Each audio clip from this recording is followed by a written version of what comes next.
Police investigation departmental investigation కంటే కూడా media, social media అత్యుత్సాహంతో విపరీతమైనటువంటి రాజకీయ కక్షతో చిలవలు పలవలుగా పుంకాను పుంకాలుగా రోజు వండి వార్చుతున్నటువంటి పరిస్థితులన్నీ తెలుగు సమాజం అంతా కూడా చూస్తుంది. వాస్తవంగా దాంట్లో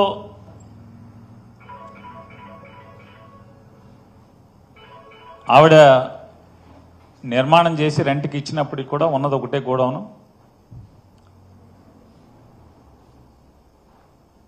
మా అత్తమామలు కానీ మేం కానీ అంటే ఆలోచన ఏంటంటే వయసు 60కి దగ్గరికి వెళ్తున్నాం,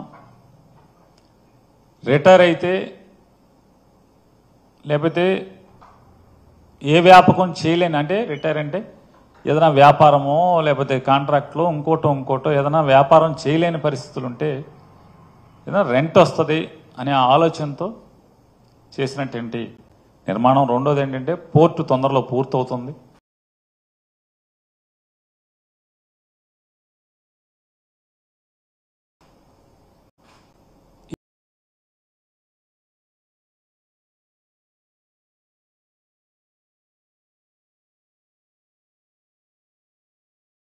పూర్వకులు వచ్చి రెంట్ తీసుకుంటారనేటువంటి నేపథ్యంలో దాన్ని నిర్మాణం చేసిన పరిస్థితి.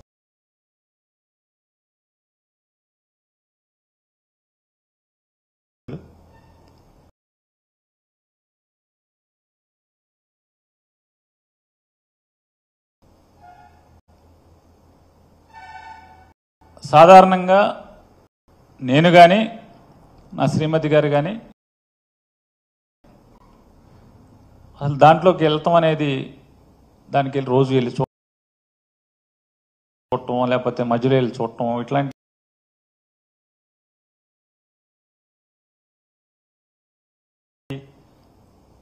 డే టు డే ఆపరేషన్స్ అన్నీ కూడా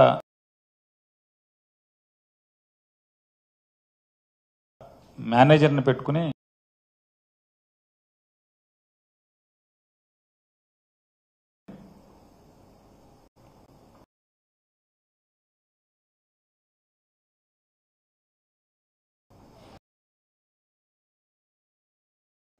ఇరవై 26వ తారీఖున, ఇందులో మాకేం పాపం పుణ్యం తెలియదు, అయినప్పటికీ కూడా గవర్నమెంట్కి ఏదైనా నష్టం జరిగితే అది ప్రజాధనం కాబట్టి వెంటనే దాన్ని భర్తీ చేయాల్సినటువంటి నైతిక బాధ్యత మన మీద ఉంటుంది. కోర్టులకి వాటికి వీటికి వెళ్ళటం లేకపోతే వేచి చూడటం ఇట్లాంటి కరెక్ట్ కాదని చెప్పని, రెండు ఇట్లా లోపం ఉంది అని తెలిసినప్పుడు మనమే అధికారులు కనుక ఇంటిమేట్ చేస్తే అది సదుద్దేశమే మంది అనే ఉద్దేశంతో 26 నవంబర్న 2024 సంవత్సరం జాయింట్ కలెక్టర్ గారికి ఆవిడ ఒక రికమెండేషన్ ఇవ్వటం జరిగింది. అలాగే 30/11/2024న ఇది అంటే ఇప్పటికే చాలామంది దగ్గర ఉండుంటుంది. ఈ రికమెండేషన్లో ఆవిడ చెప్పారు, 25వ తారీఖున ఇట్లా నాకు వచ్చి ఇంటిమేట్ చేశాడు, 26న ఇస్తున్నాను. టెక్నికల్గా మా పైన దోషం లేనప్పటికి కూడా నైతికంగా మేము దాన్ని ఆ బాధ్యతని తీసుకుని ఆ నష్టాన్ని భర్తీ చేయడానికి సిద్ధంగా ఉన్నాం. మీరు క్యాష్ కట్టమంటే క్యాష్, లేదంటే కనుక మార్కెట్లో ఓపెన్ మార్కెట్లో స్టాకు బియ్యాన్ని పర్చేజ్ చేసి మీకు అందజేయమంటే అందజేస్తామని చెప్పని లెటర్ ఇవ్వడం జరిగింది. అట్లాగే 10వ తారీఖున కూడా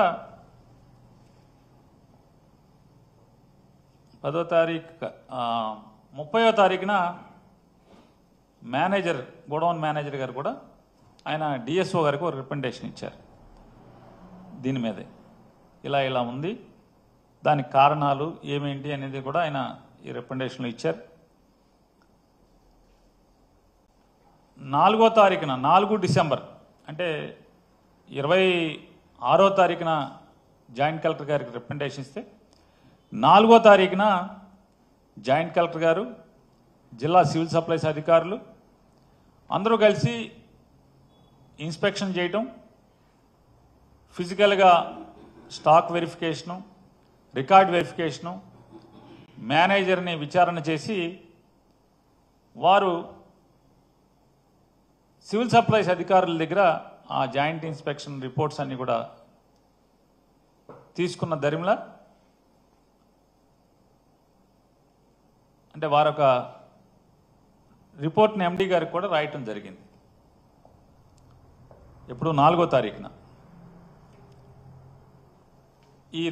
ఈ లెటర్ వారు ఎండి గారికి రాయటం జరిగింది, సివిల్ సప్లైస్ ఎండి గారికి. రాస్తే 10వ తారీఖు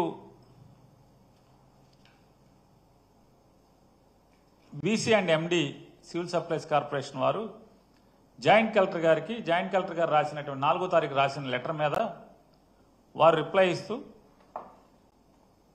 డబ్బులు కట్టించుకోండి, క్రిమినల్ కేసు కూడా పెట్టండి అని చెప్పి ఆయన ఉత్తర్వులు ఇచ్చినట్టుగా లెటర్ పంపించినట్టుగా ఉంది. ఆ లెటరు వచ్చిన దరిమిల 10వ తారీఖున శ్రీమతి జయసుధ గారు, నా భార్య శ్రీమతి జయసుధ గారి పేరు మీద, అట్లాగే మేనేజర్ పేరు మీద A1 A2లుగా రాత్రి 9 గంటల ఆ టైంకి ఎఫ్ఐఆర్ నమోదు చేసి 11వ తారీఖున కోర్టుకు పంపించారు. అట్లాగే 10వ తారీఖున జాయింట్ కలెక్టర్ గారు, కృష్ణా జిల్లా జాయింట్ కలెక్టర్ గారు ఈ నోటీస్ మీద సంతకం పెట్టారు. ఇది వారు 4వ తారీఖు రాసిన లెటర్. ఇది ఈ నోటీస్ మీద సంతకం పెట్టారు. ఈ నోటీసు